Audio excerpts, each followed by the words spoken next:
Good afternoon. I'm Dr. Terry James Gingrass, and this is Dr. G's ADHD Room. This is a show trying to make the world safe for ADHDers. I am a clinical psychologist, and I am also the parent of what was once an ADHD child and is now an ADHD adult. I started out in this parenting business before we knew much of anything about ADHD, and we didn't even have the name ADHD. So the title was for back in those days was Hyperkinetic Reaction of Childhood, which still amuses me when I think about it. But this was, let's see, ADD was the way they do diagnoses is the American Psychiatric Association has a committee, and the committee gets together and they all talk and try to decide what kind of things they're going to diagnose and what they're going to call them and all that stuff. And in I think it was 1980, they decided to change the name to attention deficit disorder. And then in 1987, they changed the name to attention hyperactivity disorder for no particular logical reason I can think of, but that's what happens when you count on a committee. Okay, so the other thing about ADHD is that most of the psychological treatments for ADHD have involved some sort of behavior modification. Behavior modification being basically reward positive behavior and punish negative behavior or behavior you don't want. It's marvelously simple to understand, but there are a few problems with it. I guess, in my opinion, the biggest problem is that there are no limits as to how much you punish. I had a patient, well, actually the patient's mother explained to me, I had not, this was her intake. I don't know what happened to their old therapist, but this was a new patient for me. And she very proudly told me that, her son slept on a mattress on the floor in his room, which has been totally stripped of any anything, no furniture, no entertainment stuff, no toys, none of that. And also the door had been taken off the room. So this, I think, would qualify as a real problem in terms of BMOD kinds of thing. That's behavior modification.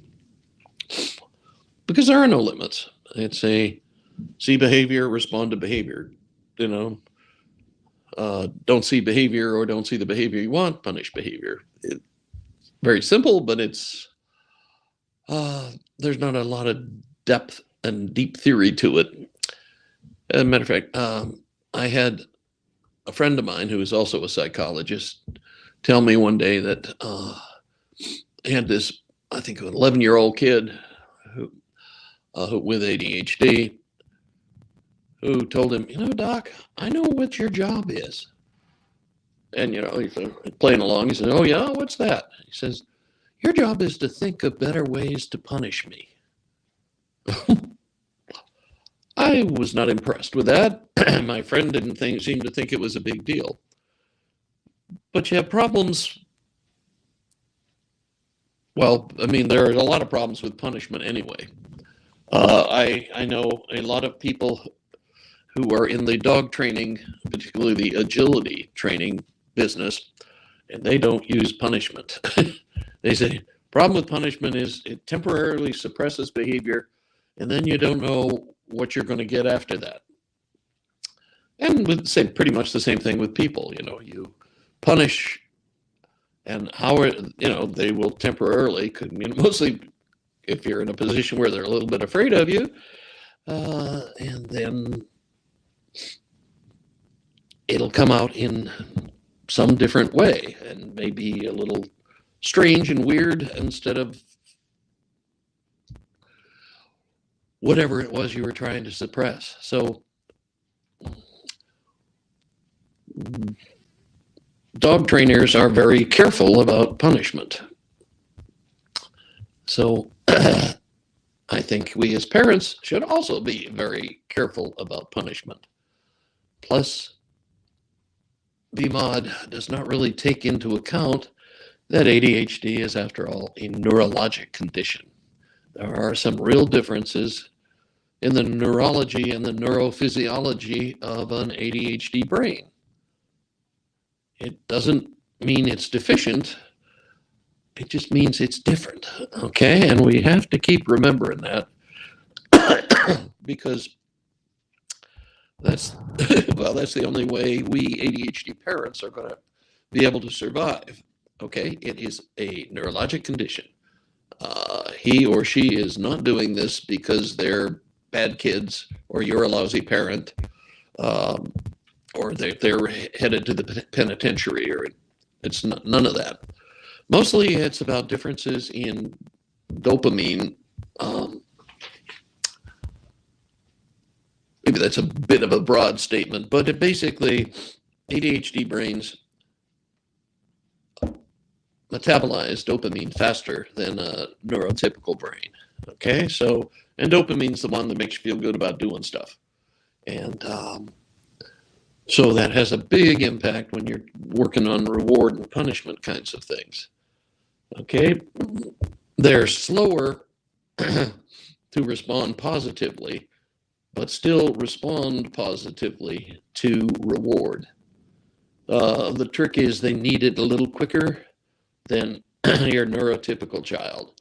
So you got to reinforce frequently and, frequently, let's put it that way. The other thing that you have a problem with is that on the punishment side of the house, that typically is a loser proposition. You know, you're gonna have problems using punishment with an ADHD child. And I can think of a lot of reasons for that, but not the least of which is these kids get a tremendous amount of criticism daily from everybody in their lives, basically. I saw an article once that said the average ADHD child gets 70 critical comments per day. It's like, holy cow. How do you even make yourself get up out of bed in the morning knowing you're facing that all the time? So anyway, they don't do very well with punishment stuff. That doesn't seem to have much of an impact on them. But they really go big time for frequent small reinforcements. So that's an important thing for you to consider as the parent. Most of us were brought up with, if they're doing everything they're supposed to, just leave them alone. Wait to pay attention to them until they do something wrong. I know that's the way I was brought up. I'm pretty sure that's the way we raised our first two kids before this young man came along. And then, by gosh, we had to get a little bit more sophisticated, shall we say. But you have to keep finding things to reward them, to reinforce them. I don't mean $5 or a bag of M&Ms or anything like that. I mean, positive reinforcement can be a positive comment, a pat on the head, a little hug on the shoulder. Those things count. Okay, and a lot of times as parents, some of us don't think they do very much. And I live in a town where almost everybody who's over 40 is retired military. So the military is not real big on a lot of positive reinforcement. And so the parents, especially the fathers, well, nowadays we have a lot of mothers who are also in the military, and that's a whole different model. And really based on a lot of, I'm retired Air Force, so I can talk like this, okay?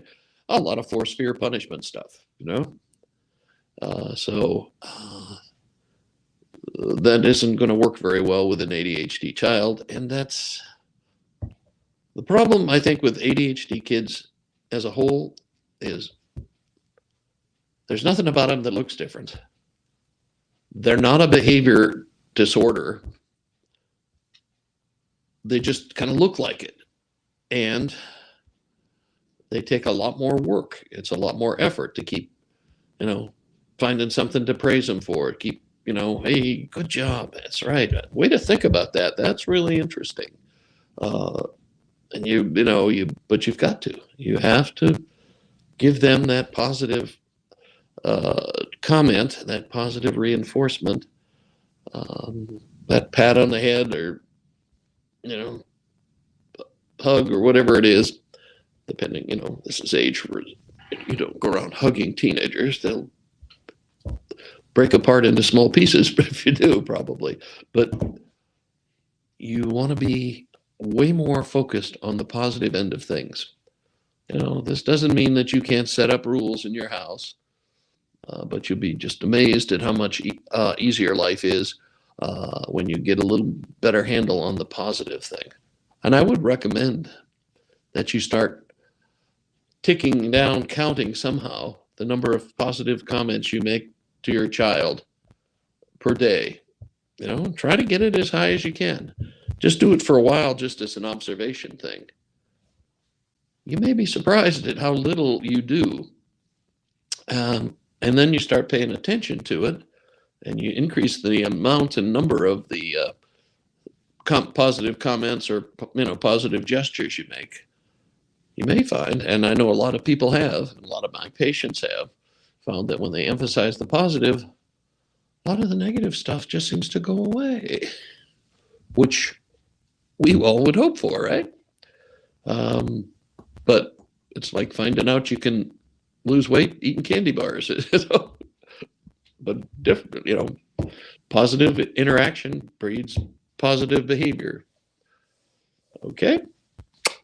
So that is me for today. I am Dr. Terry James Gingras, and this is Dr. G's ADHD Room, and we're trying to make the world safe for ADHDers, because we need ADHDers. We need folks who think outside the box. Those are the ones who make the big changes, make the big discoveries that changes the direction of society. Neurotypical people are very good at maintaining the current situation, but they aren't necessarily very good at making the changes. So we need ADHDers. We need those outside the box thinkers. And so cherish yours. Raise him right, okay? Okay, we'll catch you next week.